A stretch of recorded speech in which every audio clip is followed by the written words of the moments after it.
ప్రభువైన యేసుక్రీస్తు నామములో మీ అందరికీ శుభం కలుగును గాక. ఈరోజు దేవుని వాక్యము కీర్తనలు 145, 18, 19 వచనాలు చదువుకుందాం. ఆయనకు మొరపెట్టి వారికందరికీ, తనకు నిజముగా మొరపెట్టి వారికందరికీ యెహోవా సమీపంగా ఉన్నాడు. తన యందు భయభక్తులు గల వారి కోరిక ఆయన నెరవేర్చును. వారి మొర్ర ఆలకించి వారిని రక్షించును. చదవబడిన వాక్యం దేవుడు దీవించును గాక. మొరపెట్టు వారికి అందరికీ ఆయన సమీపముగా ఉన్నాడంట. మొరపెట్టడం అంటే నీ సమస్యల కోసం, ఏదైతే వేదనలో ఉన్నావో వాటి కోసం దేవుడి ముందు మనం మొరపెట్టాలి. మొరపెడితే ఆయన మనకు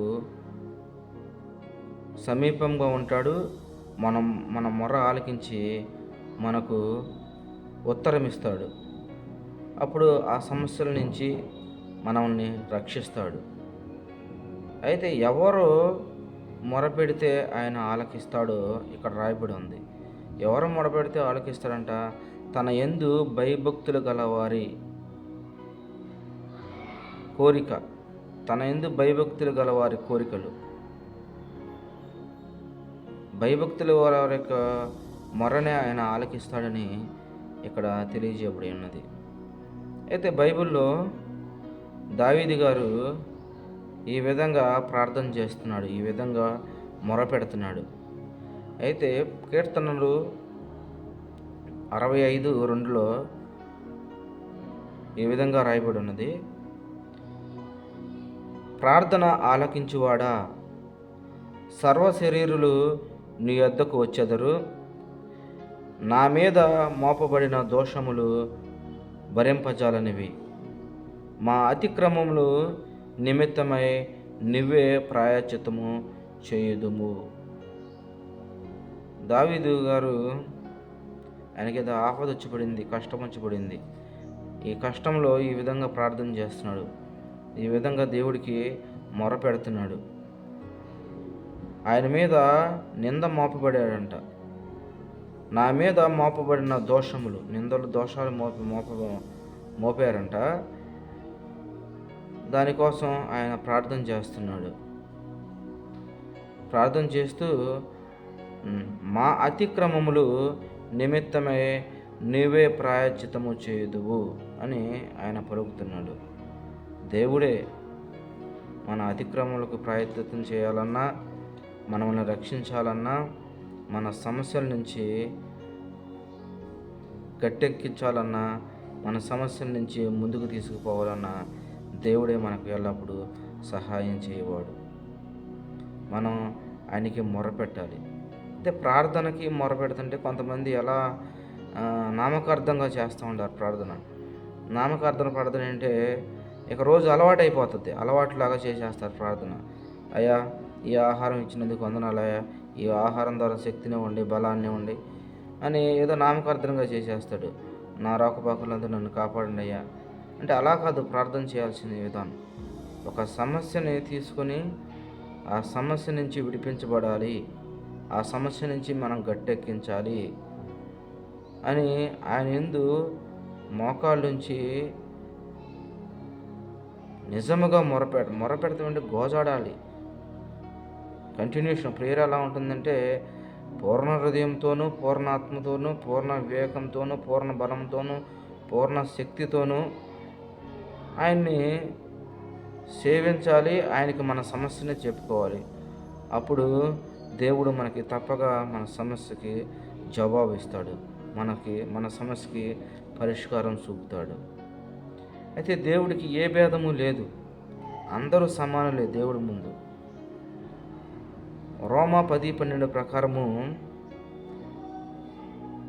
యూదుడని గ్రీసు దేశస్థుడని భేదం లేదు, ఒక్క ప్రభువే అందరికీ ప్రభువే ఉండి తనకు ప్రార్థన చేయు వారికి అందరి ఎడల కృప చూపుటకు ఐశ్వర్యవంతుడై ఉన్నాడు.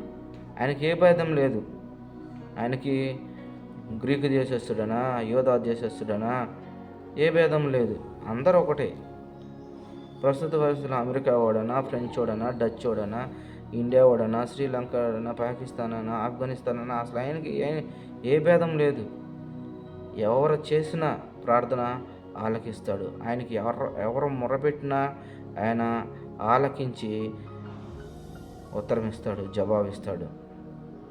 అయితే మనం నిజముగా మొరపెట్టాలి. నిజముగా మొరపెడితే మాత్రమే మనం ఫలితాలను చూడగలం. ప్రభువైన అయిన యేసుక్రీస్తు మన పాపాల కోసం ఆయన మనల్ని పాపం నుంచి విడుదల చేయాలని తనను తాను రిక్తుడిగా చేసుకుని మన కోసం బలి అయ్యి మూడవ దినమున పునరుద్ధరణుడై తిరిగి లేచి మరణాన్ని జయించినటువంటి గొప్ప దేవుడైన ఆయన మనకి తప్పగా సహాయం చేస్తాడు. దేవుడు ఒక్కడే మనకు సహాయం చేసేవాడు, ఇంకెవరూ సహాయం చేయరు మనకి. అందుకే మనం దేవుడికి మొరపెట్టాల్సిన వారమే ఉన్నాం. దానికి పక్షపాతం లేదు. స్త్రీ అనా, పురుషుడనా, చిన్నపిల్లవాడనా, పెద్దవాడనా, కుంటివాడనా, గుడ్డివాడనా, అసలు ఏం పక్షపాతమే లేదు ఆయనకి. అందరూ సమానులే, అందరూ దేవుడికి సమానులే, అందరూ దేవుడి యొక్క పిల్లలే. పక్షపాతమేమీ లేదు ఆయనకి. అపోస్తుల కార్యములు 10:34-35 ప్రకారం ఈ విధంగా రాయబడి ఉంటుంది. దేవుడు పక్షపాతి కాడని నిజముగా గ్రహించి ఉన్నాను.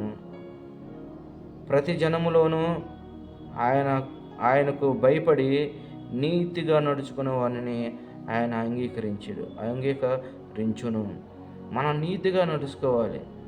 మొరపెడుతున్నాం, నువ్వు పాపాలు చేసుకుంటా ఇంకా లోకంలోనే తిరుగుతా, లోక భోగాలన్నీ అనుభవిస్తా, నిన్ను నువ్వు ఉపేక్షించుకోకుండా నీ ఇష్టాన్ని ప్రకారం జీవిస్తూ మళ్ళీ దేవుడి దగ్గరికి వచ్చి మొరపెడుతున్నావు అనుకో, అప్పుడు నీ ప్రార్థన ఆలకిస్తాడా? ఆలకించడు. ఎందుకంటే వెచ్చగానైనను చల్లగానైనను ఉండు, నునువెచ్చ స్థితిలో ఉండొద్దని దేవుడు పలుకుతున్నాడు.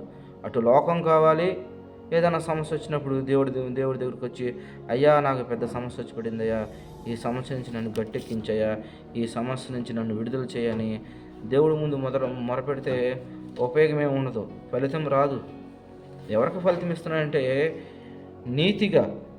నీతిగా నడుచుకున్న వారందరికీ, ఆయనందు భయభక్తులు గల వారందరికీ దేవుడు ఏమంటున్నాడంటే ఉత్తరం ఇస్తా అంటున్నాడు. ఆయనకి మీకు ఇచ్చుటకు ఆయన ఐశ్వర్యవంతుడై ఉన్నాడు. ఐశ్వర్యం కృప చూపుతున్నాడు, ఆయన ఐశ్వర్యవంతుడై ఉన్నాడు. ప్రియ సహోదరులారా, ఈ రోజు నుంచి అయినా మనం దేవుడి ముందు మన సమస్యలను తీసుకెళ్దాం.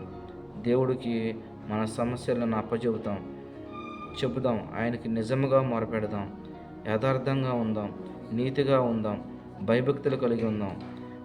ఆయన చూపే కృపను పొందుకుందాం. ఆయన కరుణా కటాక్షాన్ని పొందుకొని నిత్యము సంతోషంగా ఈ లోకంలో జీవించి తనంతరం దేవుని రాజ్యంలో ప్రవేశిద్దాం. దేవుడు ఈ చిన్న మాటలను దీవించును కాక. ఆమేన్.